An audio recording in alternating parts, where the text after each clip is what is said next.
Good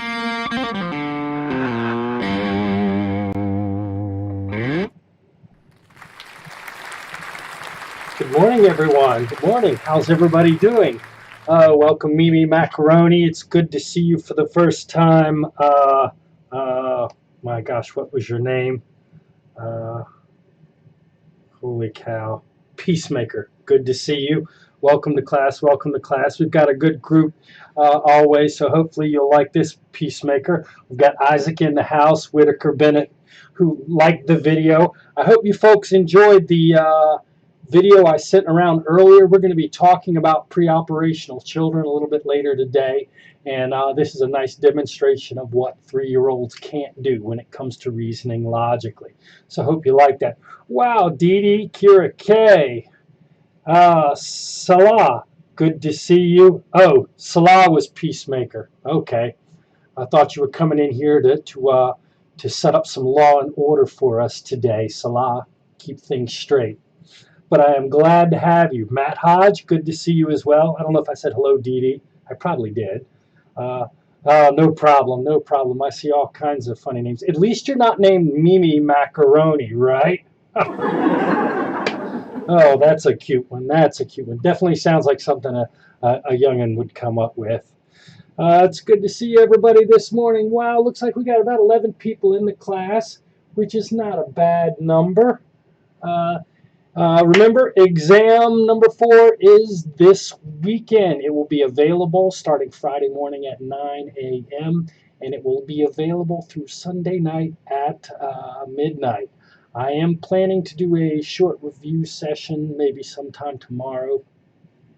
I'll probably do it in Microsoft Teams and send a meeting request around, or YouTube. I'm not sure. It depends on if I can get everybody into the Microsoft Teams. I had a little trouble figuring how to get everybody into the meeting request because I've got several sections for this class, and Teams is kind of weird about putting multiple sections into a stream. So if I can get that sorted out, we'll do it in Teams. I will send an announcement around sometime later today and post it on Blackboard, letting you know when the review session will be available. And of course, I will record it to make sure that everybody gets access to it, even those who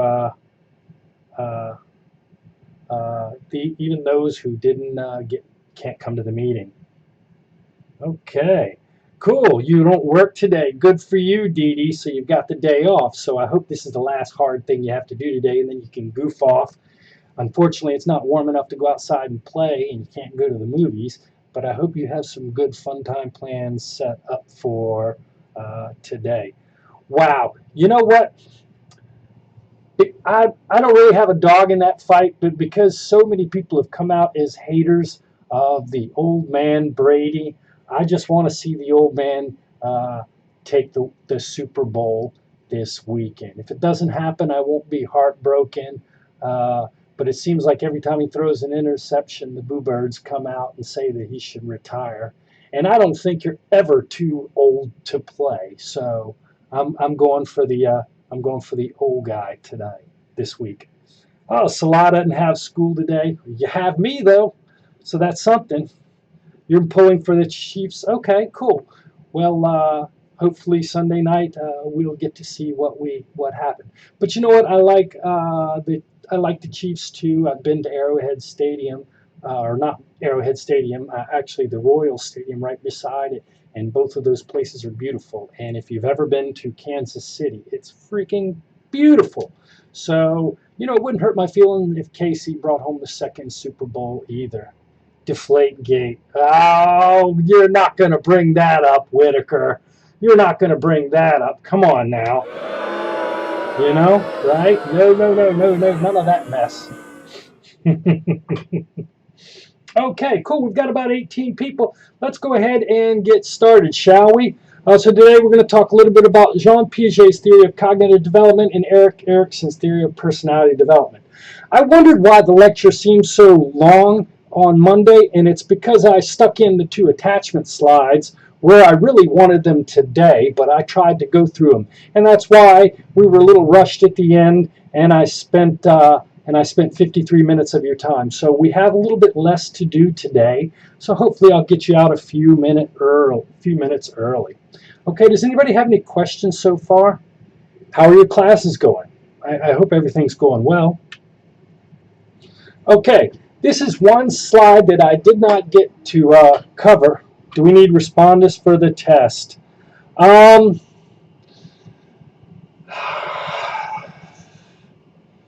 think I'm not going to go for respondents with this test. I'm going to just I'm going to admonish you that you are not to use your books or materials. I'm going to set the time limit on the test quick enough so that if you have to go to your books or your notes, you will have trouble. And if I've been doing this 25 years, so if the grades look a little funky, and I will know if you folks cheat on me, I won't be able to tell who does it, but the grade distribution will look wrong. And if so, I may switch to respondus. So it's up to you. If you do not want respondus, in the future, treat me fairly on this first exam. Okay, respondus just makes everything more difficult for me, for you, and I'd rather not do it. But I can switch to it if I need to. All right. Okay. Any questions? Any questions? All right. So remember, if you remember from last week, or Monday, excuse me, I was talking about how developmental psychologists are interested in how we change over the course of the lifespan, and they look at how we change on 3 different areas: how we change behaviorally and physically, how our brain changes. They study how our mind changes, and they study how our personality changes as we grow older. And I suggested to you that most people think of developmental psychology as being interested in just how we are in babies till we reach adulthood. But you know what? You're not finished developing even when you become an 18-year-old. I'm not finished as a 50-year-old. I still have some personality development to do. I still have some biological development to do, and I still have some cognitive development to do. So developmental psychologists also study how we change in adulthood. Unfortunately, as you get older, you're not going to be trajecting upwards anymore. You're going to be trajecting a little bit downwards, right? So the change that occurs as you're Dr. Roddenberry's age, 51, moving to 71 or older, you're going to start to experience declines. My lung capacity isn't what it once was. I can't do the Chinese split like I used to do when I was a 14-year-old karate guy. My back hurts a little bit, you know what I mean? I feel kind of stiff. I've got this illness that comes when you're older that I'm dealing with right now. So there's decline is what developmental psychologists are interested in adulthood. And what I'd like to do is show you this one slide talking about how we decline in our older years. And before I get started, I want to say hello to Ryan. How are you, Ryan? Ryan. How are you doing today? I hope I pronounced that right. If not, you can type me a little edit in the chat bar, and I will say it right next time. By the way, I didn't get in touch with you last week, Ryan, but I would still like to meet with you this afternoon, and I'll send you a text. Rayan. Okay, great, Rayan.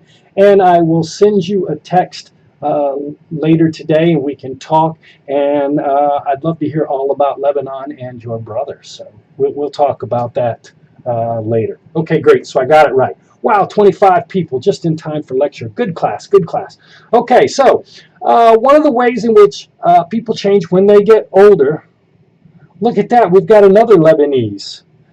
Actually, it turns out we have tons of people from the Middle East in this class. Actually, last semester I had 37 different countries in my class. People from all over the world. How many continents do we have? From at least 5 continents last semester. Europeans, Asians, Africans, and people from the Middle East. I had people from South America, and actually that's one of the things that I really love about Wake Tech is it is truly a mixed bag here, and I get all kinds of perspectives. When I taught at UNC Chapel Hill, all the people I met seem to be an awful lot like me. And that's fine, but I like meeting people who are different from me. And, you know, I haven't been to Lebanon, but in talking to people from, from Lebanon, you know, it's almost like I get to go there because I can hear your experiences and the things you tell me about. Yeah, whoop, whoop, we do have the Arab gang here, and I absolutely love that. So please feel free this semester, if you want, to share with me your experiences, where you're from, what you think of America, and what you think of where you're from. And anytime, I'd love, love, love to hear your feedback, okay? All right. Sorry, my throat is getting a little sore. I'm doing this radiation therapy, and it is frying my throat. I'm probably going to be switching to a liquid diet in the next couple of weeks because of the radiation therapy, and my voice might get a little bit harsh and rough, so I apologize if that happens. I know Whitaker, and I'm from Alabama. You know, we're kind of boring that way. But that's okay. We'll spice it up by telling cool stories about where we're from.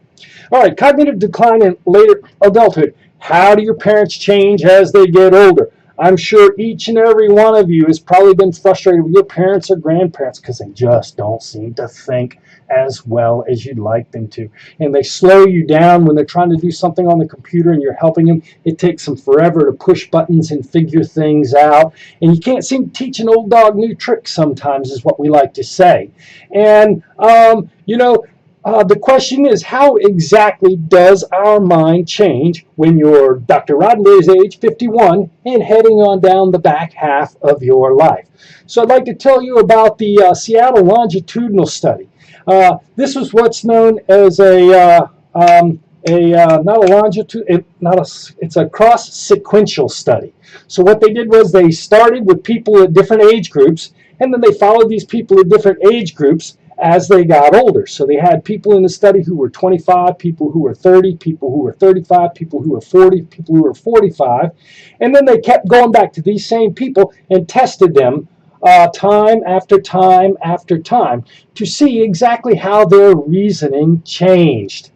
And what they found several interesting things. Number one, if you look at this slide right beside me, it shows that starting in early adulthood, which is going to be your 30s or 40s, your brain starts changing in one way. What they call your fluid intelligence begins to decrease a little bit, but your crystallized intelligence stays the same.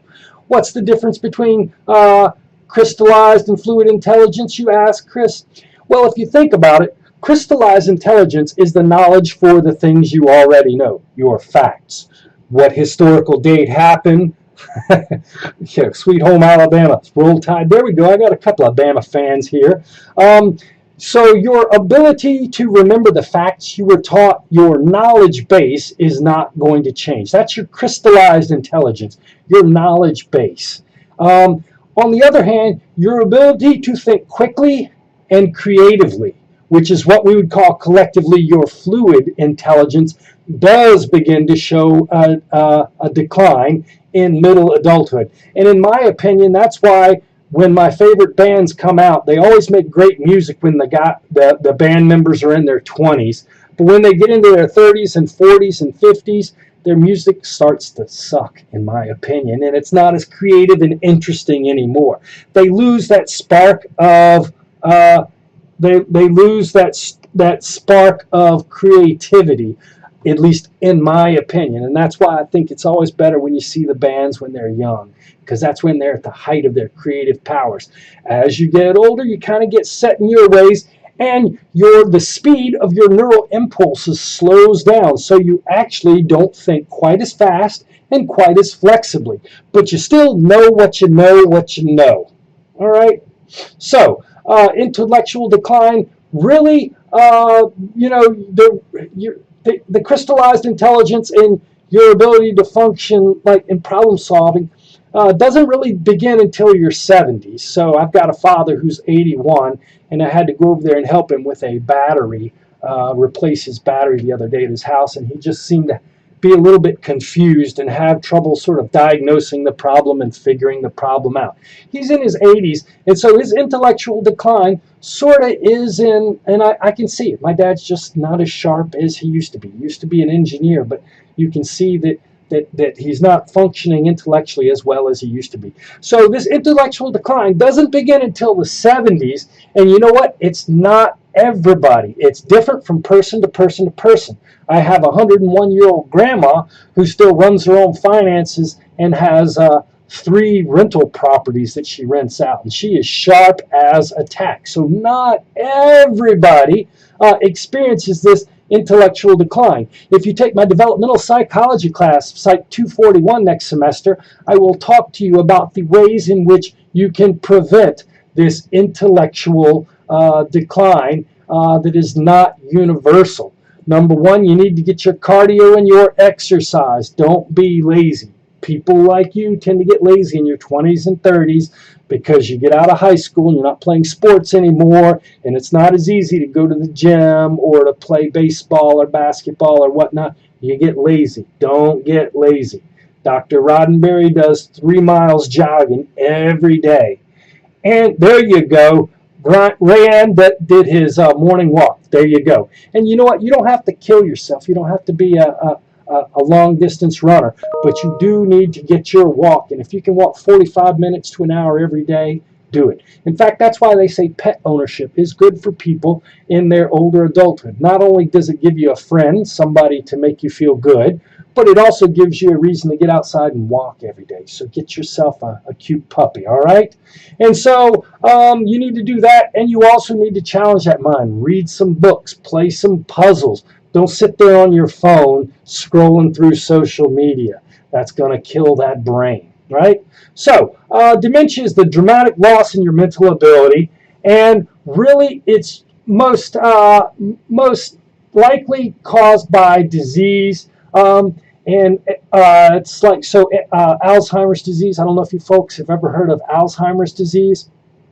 Alzheimer's disease is caused by plaques. You know, the plaque that gets on your teeth. Plaques and tangles that begin occurring in your brain. And just like plaques and tangles aren't good for your teeth, they aren't good for your neurons.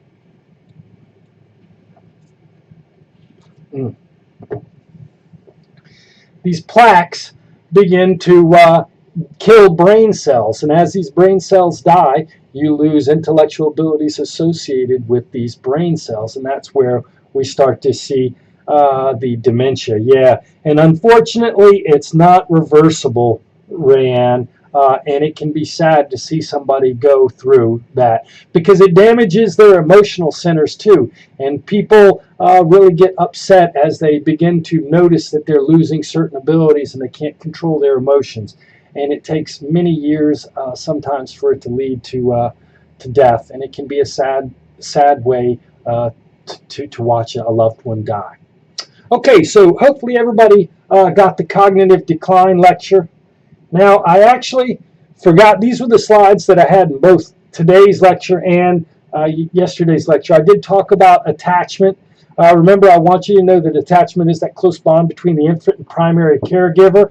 I want you to know that it's all about love and comfort, not necessarily food. So the monkey preferred to stay on the soft, cozy mother, even though the uncomfortable wire mother had the food. The baby would go over there and feed real quickly and then spend almost 24 hours a day snuggling on the warm, comfy mother. And Harry Harlow found that monkeys that were raised without a real mom actually did not turn out to be normal, healthy monkeys. And when later placed in a cage with other monkeys who hadn't had their mothers removed, these monkeys seemed to be withdrawn and petrified and sort of cowered over in the corner and held their hands over their head. And there are people out there who have attachment disorders, who have horrible upbringing the first couple of years of life. Maybe a parent has a drug or an alcohol problem that prevents them from providing love and security to that child. And there are people who develop attachment disorders that are recognized by clinical psychologists later in life. Okay? Attachment styles. Remember, Mary Ainsworth did the strange situation experiment where she brought toddlers into a lab. It was a laboratory observation. Remember that from chapter 1. And she had the parents, the primary caregivers, leave the room twice during a 12-minute stretch. And what she did was she watched how easily the children were able to reattach to the mother when they came in the room. And what she found was there were three general patterns of attachment. Some kids were distressed when the mom left, but as soon as she came in, they were quickly comforted and quickly went back to their exploratory behavior, about half the children. And she called those children secure children. And some of the children, when the mom came back in the room, they seemed angry at the mother for leaving, and they refused to make eye contact and tried to push the mother away. She called those avoidant. And I think there's about 15 to 20% showed that. And then ambivalent children. Some children were really clingy when mom came back in the room, and they wouldn't let go of her, and they wouldn't stop crying, and they wouldn't start their exploratory behavior. She called them ambivalent, or anxious ambivalent is the word they used to use. And the important point about this is that some people carry these patterns into, well, there are actually two things that are interesting. They've looked at international studies of attachment. And what you're going to find is that 50% of children in all countries are going to demonstrate the secure attachment. But in different countries, you're going to see different non-secure different patterns of non-secure attachment styles. So in Eastern Europe, you might see children who are non-secure tend more likely to be avoidant than ambivalent. If you see children in Asia, those that are non-secure are going to be more likely to be ambivalent than avoidant. And so it's kind of an interesting side note for attachment theory. And also research has shown that these attachment styles do seem to predict the way people behave in their adult romantic attachment styles. Maybe you've had a romantic partner who doesn't want to open up to you, doesn't want to share with you, doesn't want to be close. That might be a person who grew up with an avoidant attachment style. Maybe some of you have a relationship partner who is super duper clingy and won't give you a minute's peace and a minute's freedom, and they text you and call you all day long, and they seem to need reassurance that you still love them. You might be dating someone who had an ambivalent attachment style in early adulthood, in early childhood. Any questions so far? Negative attachment styles? You know what? That is a great point, Aurora. Is there any way to fix negative attachment styles later in life? You know, there's research. There are people who suggest that attachment style isn't as important as what happens later on in life. And so, in terms of later in childhood. So, there are people who say that really what's more important in predicting your adult relationship is how things went the entire length of your childhood. And what they point to is a lot of people sometimes have horrible events that happen later on in childhood. Maybe they're abused, maybe somebody they really love dies unexplainably or something. And these later problems seem to predict better their adult relationships and their adult behavioral style than do early attachment. That's a good question. That question hasn't been answered definitively one way or the other, but there are people who think that attachment isn't just something that happens in your first 2 years like a critical period, but it represents the quality of your life attachments throughout childhood. Hopefully, does that answer your question, Aurora? Okay. Now, I want to introduce you to two very classic psychologists that you have to know if you are a psychology student. You have to know Jean Piaget and Erik Erikson. So we're going to talk about these two people. Jean Piaget represents a cognitive developmental perspective. So remember those three circles. And I told you we were going to talk a little about biological development, a little bit about cognitive development, a little bit about socio-emotional development. Jean Piaget is the cognitive development circle. And he provided the first theory of how human beings' minds evolve. If you've ever been around a newborn baby, an infant, they know absolutely nothing. How do you go from absolutely nothing to the brilliant, intelligent 19, 20, and 25-year-olds that I see staring at me through the camera right now. How does that happen? Jean Piaget was the first person to do that. He was a Swiss psychologist, and you know what? I hate this guy. He published his first scientific article in a journal at the age of 14 years. He was a 14-year-old kid when he published his first scientific article. How many of you published in a journal when you were 14? I don't think so, right? This guy was such a show-off, right? In fact, he became a mollusk expert in high school. He was so good, his senior year, he was offered the job as the curator at the local museum in Neuchâtel, Switzerland. He turned it down so he could finish high school. But what a difficult, what an amazing and intelligent guy he must have been. Now, he first started off working in a laboratory helping develop the first IQ test. And we're going to talk about IQ tests later on in Chapter 8. He worked in Alfred Binet's IQ test lab developing the first IQ test. Now, Alfred Binet was interested in the questions that the kids got right. But Jean Piaget, being a clever scientist, was actually more interested in the questions the kids got wrong. And he realized that kids, depending upon their age, tended to make the same kinds of mistakes. And he began to realize that the brain somehow sort of evolves into different stages. And he developed a theory largely through observational studies. He studied his children when they were infants. He had 3 children, and he would study them every day in the cribs, and he would give them little toys and stimulations and watch what they did and take copious notes in his notebook. And then he worked later with children in schools. He would actually go out, and you could do this, you'd get arrested for it now, but he would go out and watch children play on the playground. And he would take notes in these naturalistic observational studies and see how children's play changed as they went from early childhood into middle and late childhood. Yeah, he didn't have to rig the test, Whitaker. He's just one of them stone-cold geniuses, right? And makes all of us semi-failed scientists jealous. Now, the thing is, I should note that Jean Piaget is considered the most important psychologist ever. And that's because his papers have been cited more times than anybody else's papers. I don't know if that means you're really important, but he was definitely been cited by more psychologists than any other psychologist. Now, what he argued is that human beings, let me actually go to this part.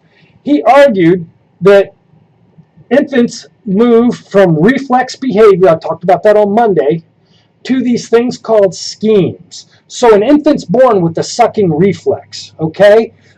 And the infant sucks because it's a reflex. But after a while, the infant begins to realize that sucking on the bottle or the breast makes the stomach feel good. And the child learns that there's a link between sucking and feeling good. That is what Piaget would call a scheme, a very, very simple scheme. Now, you folks might say, that's not an amazing thing. But you know what? Even the most complex of plans of knowledge that you have start with the basic kernels of knowledge. And he argued that schemes were the basic knowledge, a basic unit of knowledge. And so he argued that early in your life, you begin to notice these relationships between the things you do and the outcomes they lead to. And these are called schemes, is what he called them. A set of linked mental representations that help you understand and interact successfully with the world. And so I've got some simple ones. If you let go of what you're holding, it will fall on the ground. If you've ever been with a newborn or a 6 or 7 month old sitting at the high chair, they love to throw things on the ground and watch them fall. You think they're trying to annoy you, but they're just really interested in learning that scheme. If you drop something, it falls and makes a cool sound. And they go from simple all the way to, we need to stop at the store and pick up garlic bread on the way to Grandma's house because she's fixing spaghetti. That's a scheme, but that's a very, very complex scheme. And what he argues is that we take these simple schemes that we learn as infants, and they begin to change and evolve through 2 processes. The first is called assimilation, we take that scheme and we see wherever it works. And you know what? The baby first learns that sucking on the bottle feels good to the stomach. The baby then starts sucking on a pacifier. Maybe it doesn't make the stomach feel good, but it calms the child down. And then you'll notice with young kids, the first thing they do with everything they see, they put it in their mouth or try to put it in their mouth. Piaget would argue that they are assimilating the sucking schema to find out all the places where your scheme works and use it in these situations. And this is one way you can make knowledge.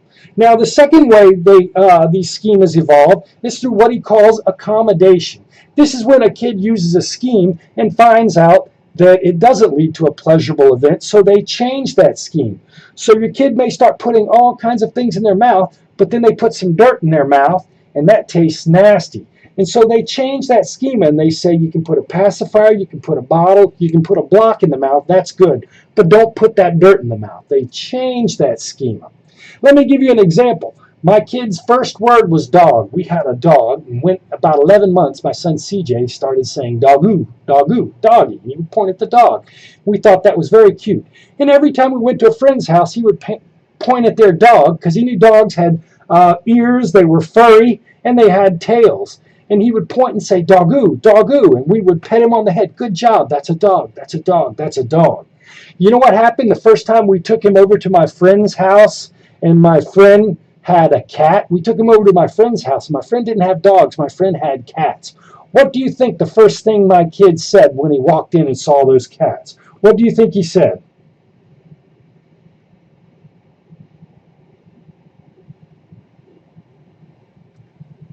Bing, bing, bing. Good job, Luke. You are right. He said dog. And we all had a huge laugh. Nope, not Ryan, not cat. He had to change. So he pointed and said doggy, and we all had a good laugh, and we said, no, son, doggies, furry, they have ears, and they have tails, but doggies go bark, bark, and cats go meow, meow. So he had to learn, he had to change his schema from a dog is a four-legged furry thing to a dog is a four-legged furry thing that barks. And he learned a new scheme. A cat, it's a four-legged furry thing that goes meow. Right? And you know what? You might have even taken him out to see a cow for his first time, and if you heard a cow go moo and thought that was a meow, he may have even pointed to that cow and said cat, right? And so we change these schemes based on assimilation and accommodation. Does that make sense? Now, what he argued is that human beings evolve through 4 stages of intellectual functioning. He argued that children from the first year or 2 of their life are pre-symbolic. Children learn how to act intentionally in the world, but they don't really have a good way of thinking and keeping things in their mind, he said. All right. So what he argued is that children from 1 year to 2 years don't tend to demonstrate 2 specific things that show they are keeping things in their mind mentally.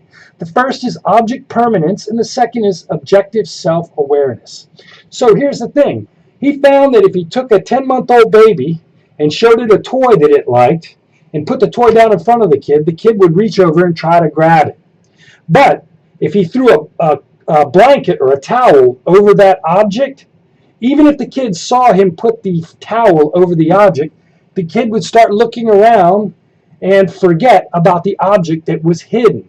And what Piaget believed was that kids were only able to keep objects in their mind as long as they could see them. He argued that kids don't have object permanence. Now, if I asked all of you, do you have a car? All of you would say yes. Even though you can't see your car, you know that you have your car because it's a mental representation. But what he showed is that children didn't seem to be able to think about the object when it was covered. They didn't seem to have what he called object permanence. Being able to think about an object, even if you can't see it, is what we would call a mental representation. And he argued that children weren't symbolic during this period. Now, the second interesting thing he discovered was that you could take a kid who was 12, 15 months of age and put them in front of a mirror, and children couldn't recognize themselves in front of a mirror. This is called objective self-awareness, knowing that I am somebody. And now he would do this in a really neat way called this, using what they call the smudge test. Without the kid realizing it, he would put a smudge of dirt or ash on their forehead, and then he would put them in front of the mirror. Now, kids over 24 months of age would look at the mirror and wipe the ash off of their face, demonstrating that they knew they were looking at themselves in the mirror. But he found that kids below the age of 2 didn't seem to do this. So he said they also don't have objective self-awareness. So it was Piaget's belief that the first 2 years of your life, you are pre-symbolic.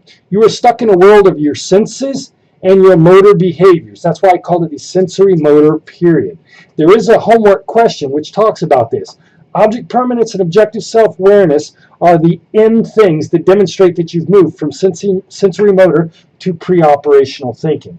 Now, children from 2 to 6 or 7 are very symbolic, but sometimes they show lapses in their logical abilities. Their thinking is intuitive, egocentric, and almost magical. So your 2-year-old or 3-year-old may think that their teddy bear actually gets hungry or goes to sleep at night. It doesn't. Your kid may tell you that the sun, and when Piaget interviewed 3- and 4-year-old kids, they would tell them that the sun would go to bed at night and the moon would wake up at night and come out to play. Right? Kids sort of had this magical belief.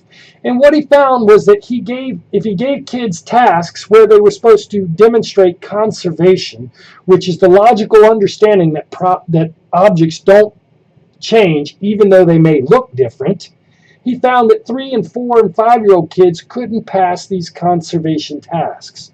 I sent a video around earlier of a kid who was 3 years old failing conservation tasks. And so what they would do, one example of a conservation task is they would take 2 glasses of water, and they were the same exact shape, and they would have the kid judge the 2 glasses of water, and they would make sure that the kid said that there are this exact same amount of liquid is in both glasses. They would then take the liquid from one glass and pour it into a taller, skinnier glass, and the level of the water would rise up. You ask the 3-year-old which glass has more water, and the kid would inevitably pick the wrong glass. You know, that's a very good question. That's a very good point.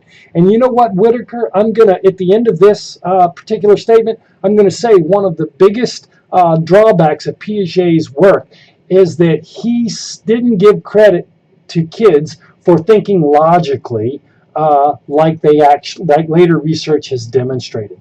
So according to Piaget, you don't develop object permanence until close to the age of 2 years. But research is going to show that 8-month-old kids can do that. They just have trouble moving their arm to uncover the blanket, and they get bored with it.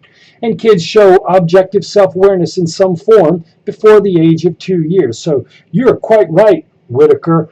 Maybe the kids didn't quite understand the question.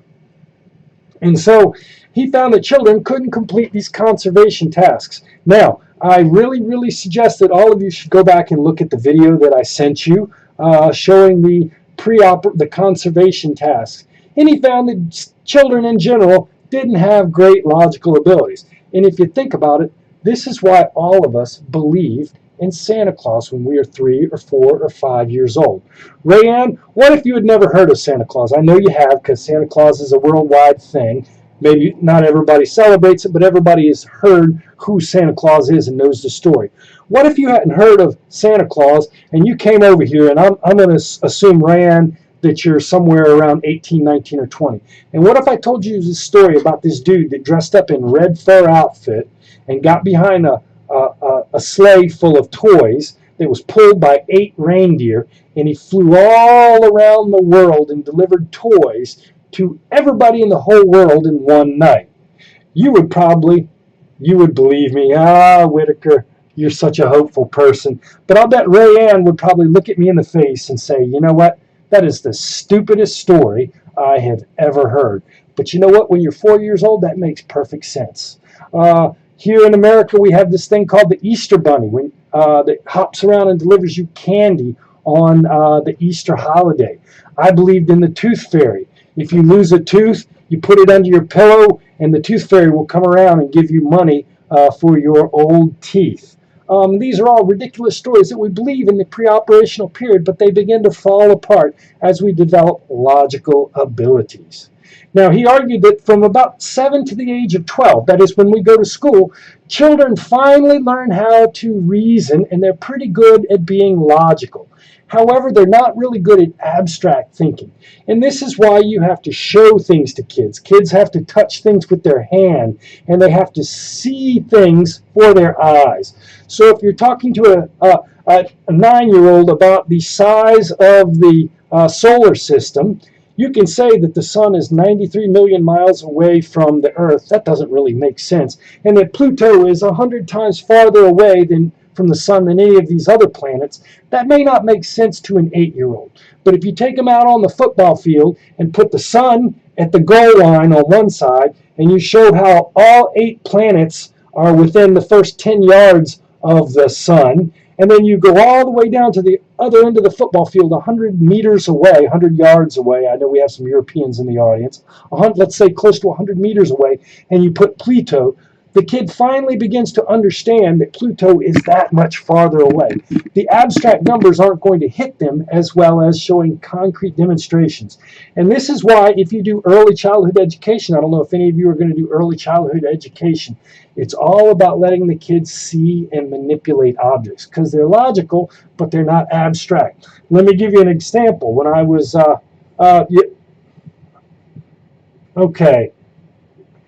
you know what? And I would argue that abstract thinking is difficult for everybody. And in fact, that's what you're doing right here. I don't have lots of toys for you to play with because here in college, I believe that we should be training you to engage in formal, operational, or abstract thinking. And I think sometimes teachers in college who spend too much time playing with toys and doing games are actually doing you a disservice. It makes it easier for you in some ways, but it doesn't stretch your mind. Starting around 12 or 13, he found that most kids, not everybody, started to be able to use logical and abstract thinking. Now, most of us can think abstractly and critically about our jobs because we do our jobs every day. But a lot of people aren't good critical thinkers when it comes to things that are outside of their safe zone. And so he argued that one demonstration of the abstract formal operational reasoning was hypothetico-deductive reasoning. That's the ability to imagine future outcomes. Me and my friends used to play baseball with a hard baseball right behind this big apartment building with lots of glass windows. And somebody would pitch and we would hit the ball towards the building. You know what happened one day when we were playing baseball and hitting that baseball towards the apartment complex? Guess what happened? Somebody hit the ball, and what do you think happened? That was a disaster. But you know what? Us 9-year-old kids did not figure it out. And sure enough, Tommy hit a home run, and it went right through a second-floor window and busted this person's window out of their apartments. Does anybody know what we did after that? What did we do right after that? You are absolutely right, Aurora. We did know that the window was trouble, so we all took off. But we didn't know. And if my dad had caught me, he did, and he caught me for tons of stuff, but not for that, he would have probably asked me the question, didn't you realize what you were going to do would break a window? And I would have looked at him blankly in the face and said, no, I didn't think about that. I didn't have hypothetico-deductive reasoning.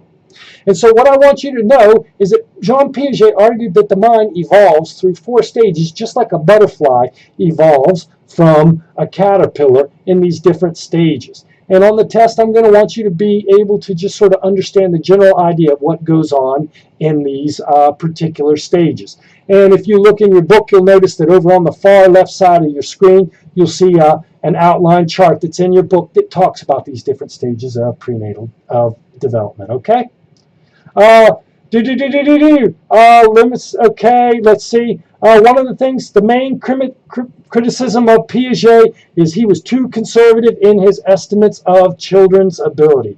He was too critical, and conservative in his estimates of children's abilities. And if you take my developmental psych class, we will spend a good deal of time, and I even have a couple of documentaries showing you all the experimental evidence showing you how quickly and clever kids can be, even at the age of 1 and 2 and 3. And they solve all kinds of problems. They learn all kinds of logical properties about the world. But I'm going to make you take Psych 241 before I show you that.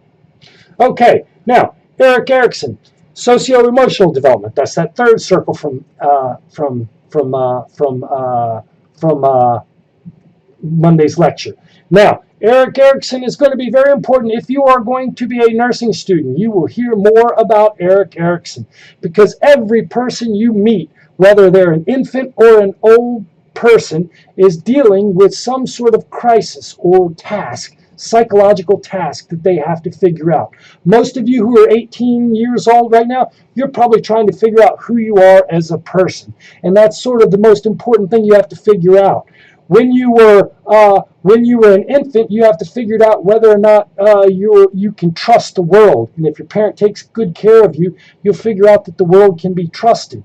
When you go to school for the first time at 7 years of age, you have to learn the ability to do something good, right? You start getting graded. You have to learn to be industrious.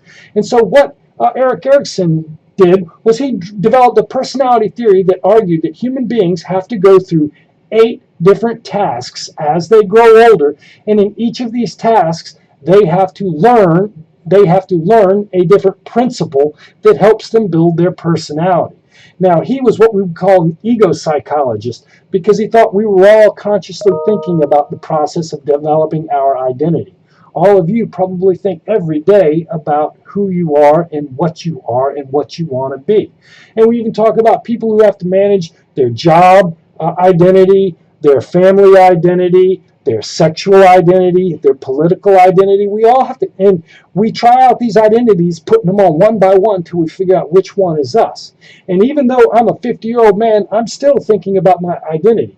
But my identity involves my love and family relationships, which might be different from you. And now that I'm getting older and I see the end of my life, I start to think about, am I making society a better place? But this is just the fact that I'm in a different stage, dealing with a different crisis or task.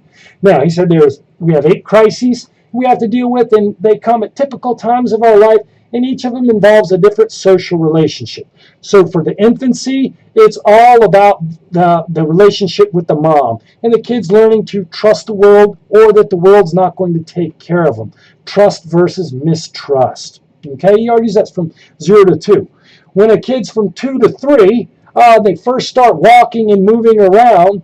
You're now in your larger family, your mom, your dad, and your brothers and sisters, and you're learning to be autonomous, to get up and do something on your own.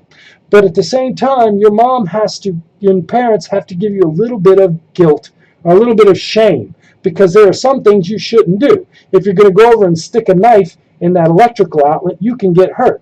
So your mom wants you to be ashamed of doing that, right? And to be afraid or doubtful of doing that. So we're trying to learn how to be a person that has a little bit of confidence, if you will, and so in independence. And so these all build on one another. So if you don't have a sense of trust that your mom's going to take care of you, it's going to be difficult for you to start to develop a sense of independence. So all these build on one another. Now, from 4 to 6, you start to see the wider family and friends and whatnot, and you start to learn how to develop a sense of purpose. 3 and 4-year-old kids and 5-year-old kids love to help mommy and daddy do things. They're trying to show that they have initiative. I can do something on my own. And you want your kid to develop a sense of independence and initiative, but you also want them to understand that they have to take turns. And this is very difficult for 4 and 5-year-old kids. If they're doing something, they don't seem to want to share it and give somebody else a turn. So you have to give them a little bit of guilt. You have to let them have somebody else get a turn at the same time, while still themselves having a sense of initiative. Now, if you don't feel trustful in your environment and you haven't developed a sense of independence, you're not going to be able to develop a sense of initiative, if you will. Do you see how this builds on each other? Now, you go to school at the age of 6 or 7, and for the first time you are getting negative feedback. You did that right, you did that wrong. That T is written properly, that T is written upside down. Yes, that is a dog. No, that is not a dog. Yes, you spelled that correctly. No, you didn't spell that correctly. You didn't stand in the line, so you don't get a gold star. You were quiet all week long, so you got a gold star. You learn how to do things right, and you learn a sense of industry. Now, some people live in worlds where their parents criticize everything they do. And when you just criticize everything about your 6 and 7-year-old, you know what they're going to develop? A sense of inferiority, right? And so you want your child to develop a little bit of industry, but you know what? You want to give them a chance to learn how to fail too. Some parents only give their kids stuff that they're good at. And the kid gets very industrious doing that one thing, but they become afraid to try new things because you're not always good at a new thing the first time you try that. Take care, Omar. It was good to see you. Thanks for coming. And so that's what we call initiative, industry versus inferiority, and that's your teenage years. Now, all of you are in what we would call the identity versus role confusion. You now know that you can't be your parents' kid forever. You have to be your own individual. You have to be Mimi. You have to be Kira. You have to be Matthew. You have to be your own individual person. But that's kind of scary, okay? Because now you have to stake out your new identity in this entire big world. And that is incredibly threatening for an 18-year-old kid. And I've got a couple of teenagers, and they're trying to figure out who they are as adults. And you have to figure out who you are economically, who you are romantically, who you are sexually, who you are politically. And so you have to develop your identity. Some people have trouble and develop what we would call role confusion.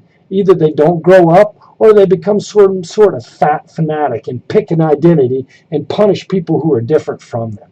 And so during the adolescent years, you want to develop a sense of identity. Now, after you develop your sense of identity, you then have to figure out how to find a crew.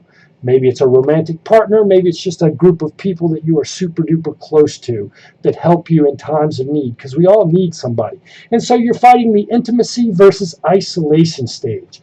Now, some people are so focused on their career that they don't make time for love. And that's a way to be isolated. You got to have a job and you got to be successful in your career, but don't give up the friends and family and love that you can make along the way.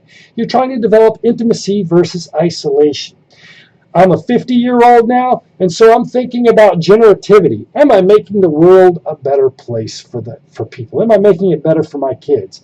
And I'm fighting what we call generativity versus stagnation.